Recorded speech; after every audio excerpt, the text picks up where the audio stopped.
Maritim Dunia. Nah, untuk itu mudah-mudahan kalian senantiasa sehat. Jangan lupa di masa pandemi ini kalian harus senantiasa mematuhi protokol kesehatan, diantaranya dengan selalu memakai masker, kemudian sering cuci tangan, terus atau menggunakan hand sanitizer, kemudian menjauhi kerumunan atau tidak datang sama sekali pada tempat-tempat yang berpotensi pada kerumunan, dan tentunya jangan lupa kalian untuk tetap menjaga jarak ketika ketemu dengan orang. Karena di samping itu, yang paling penting juga adalah menjaga imun kita. Menjaga imun dengan tentunya memakan makanan yang bergizi, menjaga pola makan, berolahraga, dan lain sebagainya.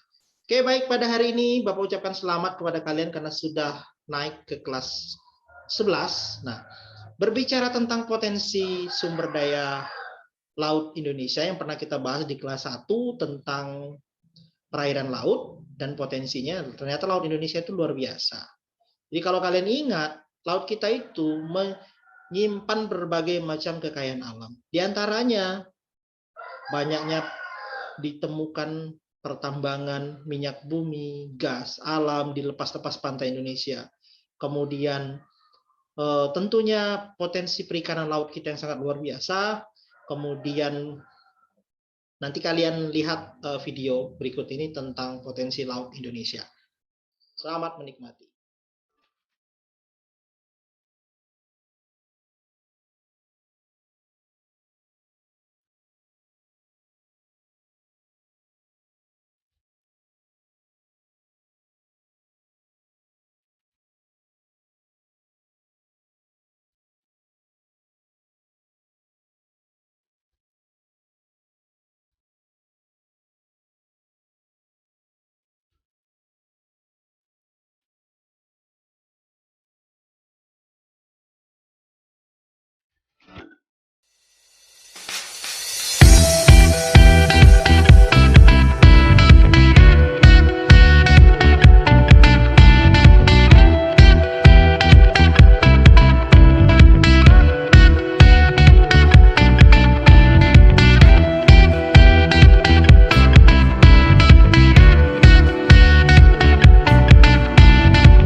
Baik, anak-anak semua, yang akan menjadi perhatian pada pertemuan kali ini adalah silakan kalian tuliskan tentang posisi Indonesia sebagai poros maritim dunia, sumber daya laut Indonesia yang kalian ketahui, karena ini adalah awal bagi kalian untuk mendapatkan materi Indonesia sebagai poros maritim dunia pada hari ini. Jadi tolong dicermati video sebelum ini dan video setelah ini. Nanti silakan ditulis dan nanti akan disampaikan kepada Bapak. Terima kasih.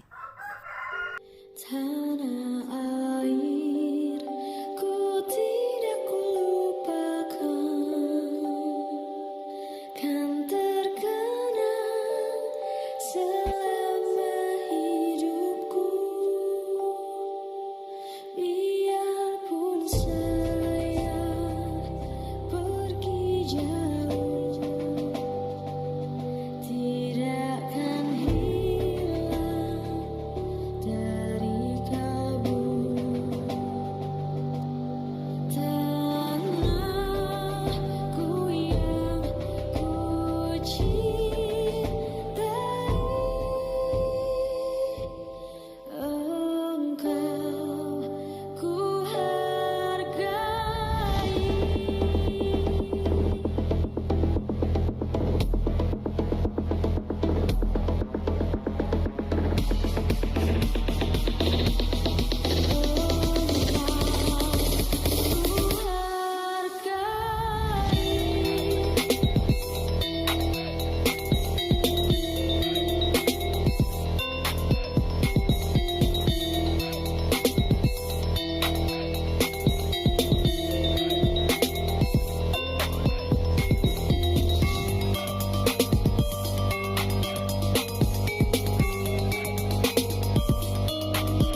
kami, bangsa Indonesia, dengan ini menyatakan kemerdekaan Indonesia.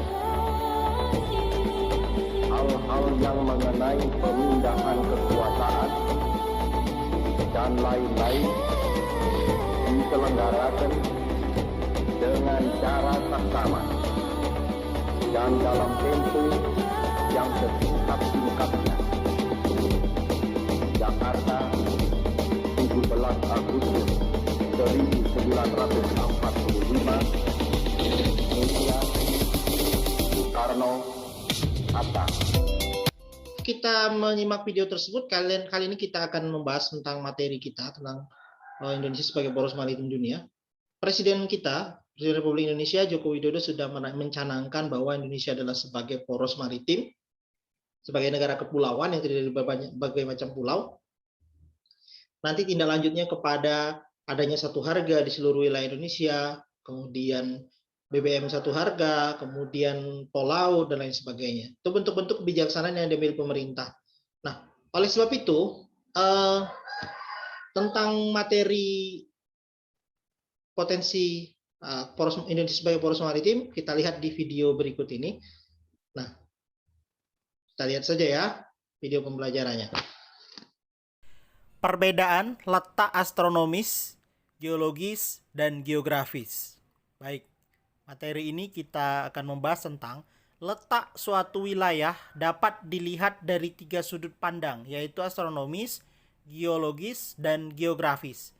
Ketiga letak tersebut akan mempengaruhi kehidupan di suatu wilayah, seperti budaya, mata pencarian, iklim, dan sebagainya. Jadi, itu ya. Apa sih letak astronomis itu? Letak astronomis adalah letak suatu wilayah berdasarkan garis lintang dan garis bujur. Letak astronomis disebut juga letak absolut atau mutlak yang memiliki satuan derajat dalam sistem grid matematis.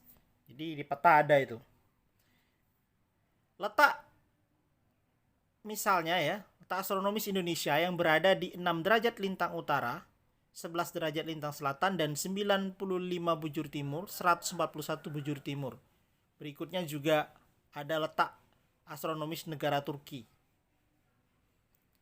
yang 33 derajat lintang utara, 43 derajat lintang utara, 25 bujur timur, dan 45 bujur timur. Nah, berikutnya apa yang dimaksud dengan letak geologis? Letak geologis merupakan suatu wilayah jika dilihat dari keadaan geologisnya atau batuan dan satuan lempengnya yang terdapat di wilayah tersebut. Misalnya Indonesia. Indonesia dilewati oleh pegunungan besar dunia, yaitu rangkaian pegunungan Sirkum Mediterania dan Sirkum Pasifik. Indonesia merupakan pertemuan 3 lempeng besar, Australia, Eurasia, dan lempeng Pasifik. Indonesia daerah dangkalan, yaitu dangkalan Sahul dan dangkalan Sunda. Nah, tuh posisi Sirkum Mediterania dan Sirkum Pasifik terlihat pada gambar tersebut. Jadi itu menyebabkan Indonesia disebut dengan Ring of Fire. Merupakan daerah gunung-gunung api aktif. Misalnya di pantai barat Sumatera, di Jawa, hampir semua gunung api kita merupakan gunung api yang dipengaruhi oleh faktor pergerakan lempeng dan struktur geologi. Tuh. Makanya hal ini menyebabkan Indonesia merupakan wilayah yang mudah terjadi bencana. Nah, ini tadi ya, 3 lempeng benua. Eurasia Plate, Indo-Australia Plate, dan Pacific Plate. Jadi kita itu merupakan tempat pertemuan 3 lempengan besar dunia. Kalau digambarkan itu kalian lihat sendiri gambarnya, bagaimana pergerakan lempeng Australia, Indo-Australia ini bertabrakan dengan Eurasia. Nah, Tuh ya anak-anak sekalian, jadi ini sangat mempengaruhi faktor kondisi geologis Indonesia.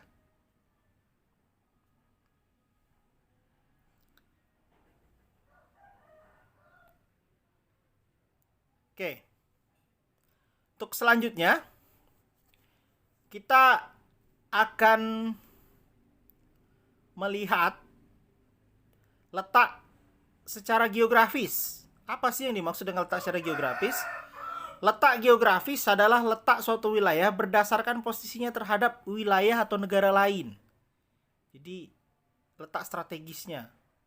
Misalnya kita berada di antara benua Asia dan benua Australia yang menyebabkan wilayah kita, ini nanti hubungannya dengan poros maritim, merupakan wilayah jalur perdagangan dunia. Kemudian kita berada di dua samudra, Pasifik dan Hindia, juga merupakan jalur perdagangan dunia. Jadi, nah kalau kita perhatikan, ini adalah wilayah kedaulatan dan yuridis nasional Republik Indonesia. Peta ini merupakan wilayah kedaulatan kita, di mana 2/3 dari wilayah kita adalah lautan yang sangat sekali kaya dengan berbagai macam sumber daya alam, baik perikanan, mineral, atau pertambangan, maupun sumber daya lain, misalnya pemanfaatan arus laut untuk pembangkit listrik, uap air laut dijadikan juga sebagai pembangkit listrik.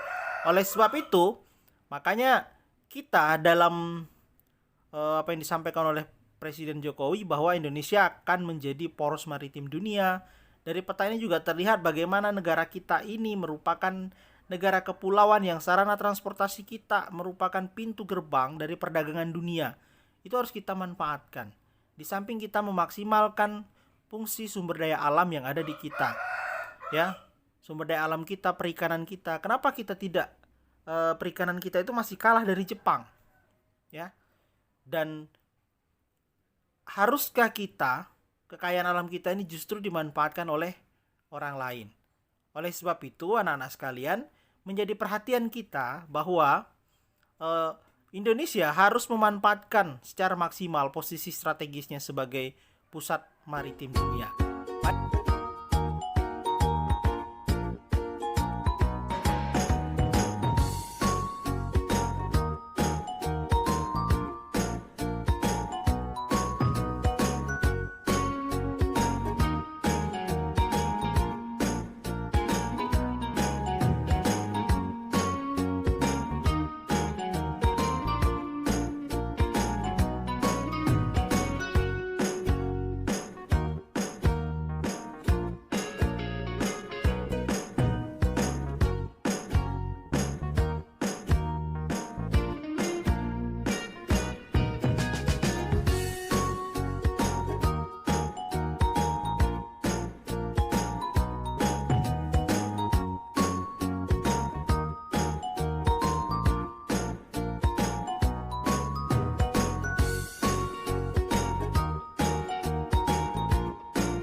tentang Indonesia sebagai poros maritim dunia. Oke, ini dia. Jadi ini tujuan pembelajaran kita. Kompetensi inti kita.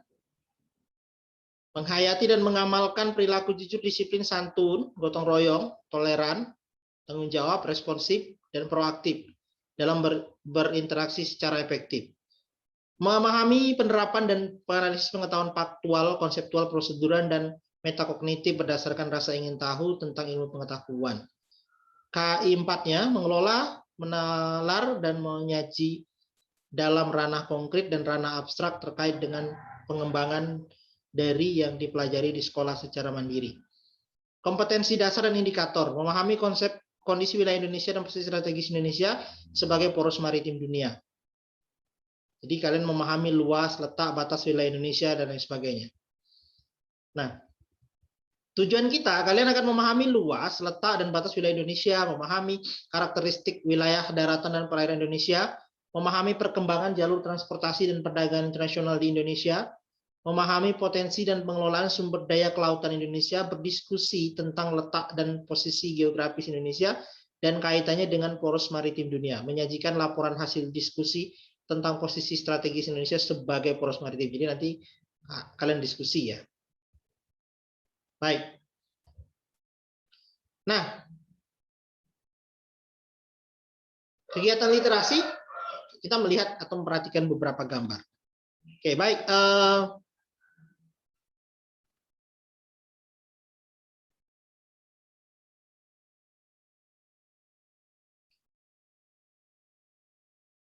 Oke, jangan lupa nanti kalian mendiskusikan tentang posisi Indonesia sebagai poros maritim di kelompok pertama, dan kelompok yang kedua kalian akan berdiskusi tentang, jadi kelompok pertama tentang Indonesia sebagai poros maritim, yang kedua tentang posisi strategis Indonesia, ya, tentang posisi strategis Indonesia, dan yang ketiga, kelompok yang ketiga kalian akan membahas tentang bagaimana pengembangan atau kebijakan-kebijakan apa yang diambil untuk menjadikan Indonesia sebagai poros maritim dunia. Baik, jangan lupa tugasnya dikumpulkan. Silahkan belajar mandiri.